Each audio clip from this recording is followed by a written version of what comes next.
আসসালামু আলাইকুম। আজকে আমরা আসছি খুলনা সেই বিখ্যাত জামিল ইসলামিয়া আরাবিয়া দারুল উলুম মাদ্রাসা কমপ্লেক্স এবং এখানে একটা মসজিদ আছে।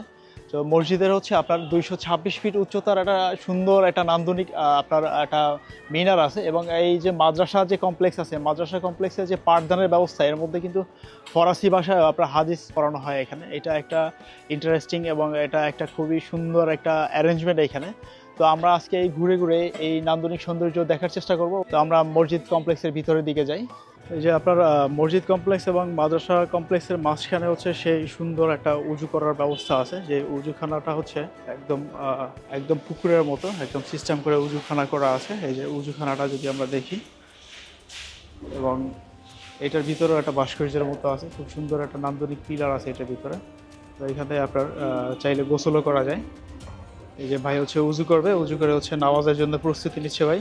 জোহরের নামাজের সময় হয়ে আসছে। স্থাপনা শিল্পের যে নকশা, যে আমরা যদি এই পাশটাতে একটু দেখি, এই যে আপনার মেইন গেট, যেটা মেইন গেট হচ্ছে এটা। এই মেইন গেট থেকেই আমরা প্রবেশ করেছিলাম। এই মেইন গেট ধরে যদি আমরা বের হই, তো এইখানে আর একটা সুন্দর গেট আছে, যে এই গেটটা হচ্ছে আর একটা মাদ্রাসা কমপ্লেক্স। কারণ আপনার এখানে কওমি এডুকেশন সিস্টেম আছে, যদিও আমার জানা নাই কীভাবে এডুকেশন সিস্টেমটা চলে।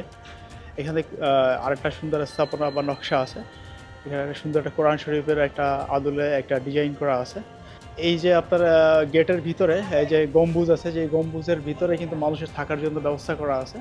তো এটা খুবই সুন্দর একটা নান্দনিক একটা সৌন্দর্যে ভরপুর একটা আপনার গেট, যেই গেটটা আসলে অনেক ব্যয়বহুল একটা গেট, এক্সপেন্সিভ মনে হচ্ছে আমার কাছে। তো এই যে দেয়ালের সাথে যে আপনার ডিজাইন বা নকশা বা ভাস্কর্য যাই আপনারা বলেন না কেন, যেভাবেই আপনারা বোঝেন না কেন, এটা কিন্তু একদম অ্যারাবিক স্টাইলেই করা। হ্যাঁ, তো এই জন্য আসলে জামিল ইসলামিয়া আরাবিয়া নামটা কিন্তু মানে অ্যাড করে দেওয়া হয়েছে। খুবই সুন্দর নান্দনিক সৌন্দর্যে ভরপুর একটা ইসলামিক প্রতিষ্ঠান, যেটা আসলে দেখার মতো। এখানে দেখতে অনেক টুরিস্ট আসে, এবং এটার যে লোকেশন, এটা লোকেশন হচ্ছে আপনার খুলনা শহরের একদম প্রাণকেন্দ্রে, খুলনা সিটি কর্পোরেশনের ভিতরে পড়েছে। খুলনা সিটি কর্পোরেশনের একদম কাছেই মুসলিম পাড়ার মধ্যে আপনারা এই সুন্দর সেই নান্দনিক স্থাপনাটি দেখতে পাবেন। আপনারা যে কাউকে জিজ্ঞেস করলেই দেখাই দিবে যদি আপনি না চিনেন। 1967 সালের দিকে শামসুল্লাহ ফরিদপুরের অনুপ্রেরণায় মাওলানা মুজিবুর রহমান এই মসজিদ কমপ্লেক্সটি আপনার স্থাপনা করেন। এই আমার পিছনে যে কমপ্লেক্সটা দেখতেছেন, এই যে পুরো কমপ্লেক্স, এই যে এটা হচ্ছে সেই মসজিদ কমপ্লেক্স। এবং এই যে মসজিদের এই পাশটা ধরে যদি আমরা যাই,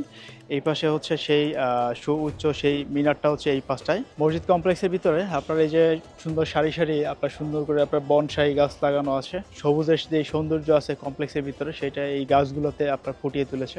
পাম গাছের একটা উপস্থিতি এখানে দেখা যাচ্ছে। ওভারঅল যদি আমি বলি, এই যে মসজিদের যে ডিজাইন বা নকশা যেটা আমরা দেখতেছি, এই পুরো নকশা বা ডিজাইনটা একদম অ্যারাবিক স্টাইলের সাথে মিলে যায়। গল্পের ছলে ছলে আমরা আসলে ভিডিও শেষ দিকে। আজকের মতো বিদায় নিচ্ছি, দেখা হবে পরবর্তী কোনো ভিডিওতে। সেই পর্যন্ত সবাই ভালো থাকবেন। আসসালামু আলাইকুম।